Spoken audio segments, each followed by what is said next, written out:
Hi folks, John Hecker here again. Today I'm going to try to help you make solid contact with the ball. I get a lot of requests for this, as you can imagine, being a golf pro. People want to make solid contact with the ball. So I've been working on a drill here, and I'm going to present that today that helps focus on a couple things that I might not have gone over in some of my previous videos here. Okay, so I've got lines on my hips and my head, and those are going to be important in understanding what we're going to try to accomplish here.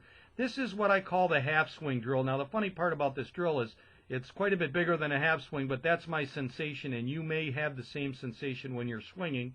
So if you do, that's okay. All right, so I'm going to take you through the backswing here. So the first part is, again, my sensation is this club is just going to go just past hip height, but as you can see, it certainly goes further than that.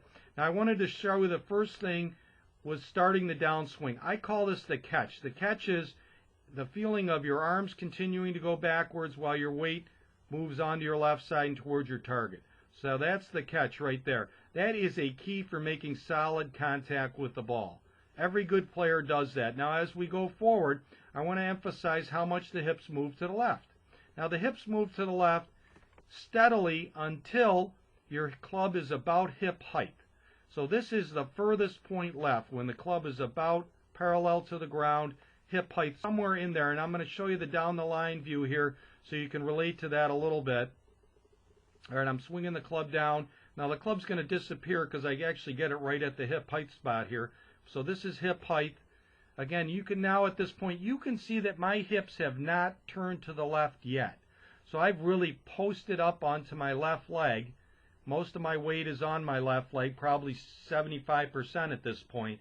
And now I'm going to turn my left hip out of the way. Now why is this important? Well, the posting up, the moving forward of my left hip for a couple inches helps me hit the ball, then the ground. I'm moving the bottom of my arc 2 inches forward, and you can see that I haven't moved my head forward. So if you move your head forward, you'll tend to drive the club into the ground, so that's an important thing to consider. But the hips definitely move towards the left side, but they don't turn out of the way until now.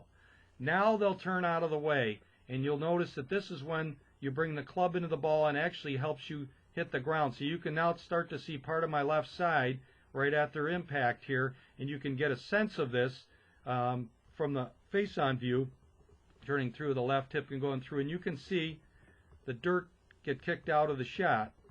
Now the last thing I'd like to point out is that my right hip will actually come forward and almost replace where my left hip was, and my left hip will move back. There'll be a twisting sensation in your left leg. That's actually your left leg straightening.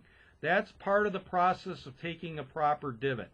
So you can get that idea as I take you through the hit here, is that I bump into my left leg, I start to rotate, and then I twist my left leg back, and boom, the ball flies off. So try these couple things. I think they'll help you make solid contact and help you shoot lower scores. Thanks.